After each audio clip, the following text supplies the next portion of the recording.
After the age of 40, your brain is progressively shrinking. Are you able to do anything to reverse this or to slow it? Welcome to Wellness Health Services Health Talks. I'm Dr. Joshua Nderitu, a family physician. I have interest in public health and cancer prevention and treatment.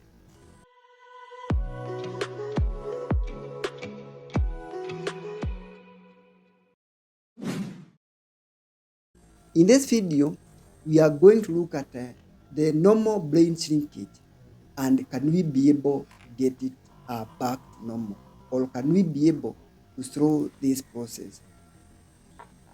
After the age of 40, the average adult loses 0.2% of their brain volume on a yearly basis. And this you can be able to tweak and change if you change your lifestyle, and also be able to maintain your memory and maintain your normal functioning. So the normal brain aging process uh, at the late 20s, this is the you are at your peak processing speed, and there is a subdom decline. This is the myelin is the covering of your nerves. So as you get to your late 20s, then you are at the highest of your brain function. Then in the 30s, there is synaptic pruning. What this means, the abnormal cells are starting wearing away, and also the capacity to multitask, the interconnection between various synapses starts to decline. And so your capacity to multitask start to slow down. So generally the way nerves work is that you have various interconnection. So several nerves are connected in different ways in your brain, from your feet to your gut to your brain, at the spinal cord and the brain. So as you age, these interconnections, they can get to slow down. Then in the 40s, your hippocampus, which is the memory center, and the prefrontal cortex starts to lose their volumes. The cortex is the large lobes of your brain, and there is the right and the left. The hippocampus is where most of your memory is stored, and as you get to your late 40s, then your capacity to memorize and remember things starts to decline, and even the cortex starts to shrink, so you start losing your nerves. In the 50s to 60s, there is white matter thinning, and there is dopamine and serotonin dip. The energy that you used to have in your youth starts to decline. And in the 70s, you have global shrinkage with the 7 to 10% loss of your brain volume.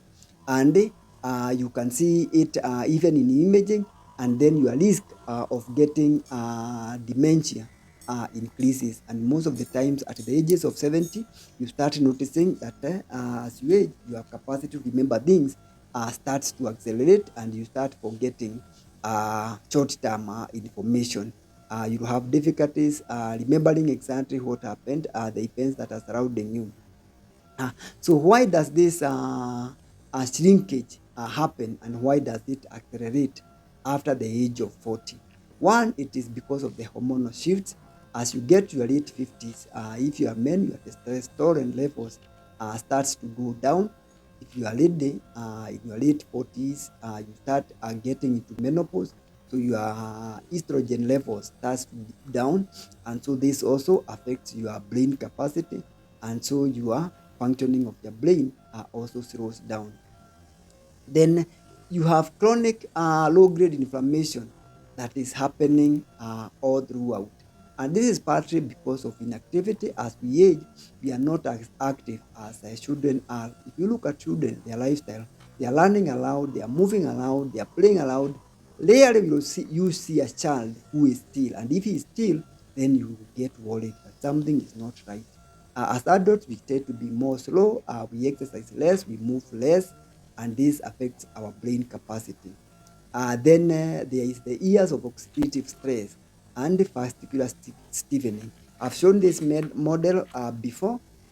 This is your normal blood vessel, and as you age, your blood vessels stiffen and they become hard, and there's also accumulation of cholesterol, and so your brain supply of oxygen is not as good as when you are young.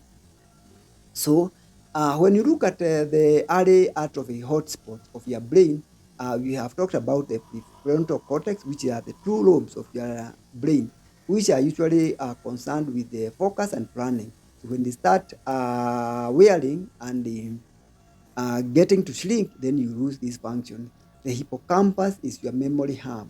So if it starts wearing, then you are not able to maintain as much memory as you have been used to when you are young. Then your cerebellum starts to shrink, and you start losing your balance and coordination. And then your white matter tracks. The brain has two types of cells. There is the gray matter and the white matter. The gray matter is the storage part of the brain, and the white matter is the information transportation pathways. It is what relies information from all your parts of the body to the brain. So, what are some of the early warning signs that you are losing your brain? You have you take time to remember names. You tend to forget things that you should have done. You also have a short attention span. You are not able to concentrate for long durations of time. You find yourself getting distracted easily. You also get mental fatigue. So you get tired more and more than you should. And then you have mood swings and anxiety spikes because the coordination in your brain is not as good. And then you also start becoming clumsy in your actions and also losing your balance. So, what are some of the things that you do in your life that accelerate your loss of brain capacity and loss of your brain cells? One is sedentary lifestyle and obesity. Sitting too much and not moving a lot is one of the signs that will eat your brains, one of the things that will eat your brain away. So, and also being obese and also being overweight. Then having conditions like diabetes, hypertension, and high density lipoproteins. This is a form of cholesterol in your body. Then if you have had chronic stress and the which is affecting your life, that will take you, it will make your brain cells to wear away. Then chronic loss of sleep. If you're not sleeping adequately, you have less than 6 hours of sleep on a given day, long term, then this will affect your brain capacity. If you are smoking or you are taking excess alcohol, this will wear your brain faster than it should. Eating ultra-processed foods and low nutrient diet.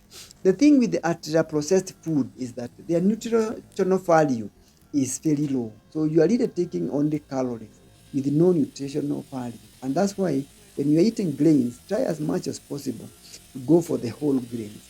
They have fiber, they have nutrients.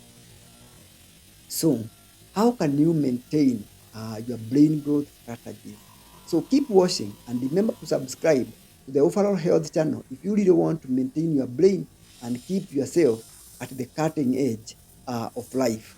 So, one is doing aerobic exercises, having 150 minutes per week of aerobic exercises will help to maintain your hippocampal volume by 2%. This was by some studies that was done in 2011 that people who exercise more, they are able to maintain their hippocampus and maintain their memory and even learn better by exercising.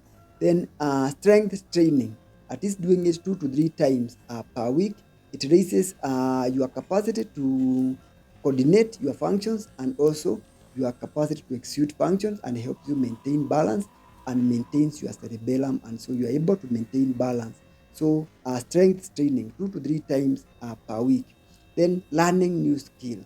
You are not too old to learn. Learn a new language, learn a new skill, and they learn playing a new instrument, or you can even learn coding, or do a new course. This will help you to keep your brain active and also keep your cells interconnected, and it will help you maintain your brain volume. Stay socially connected and frontier.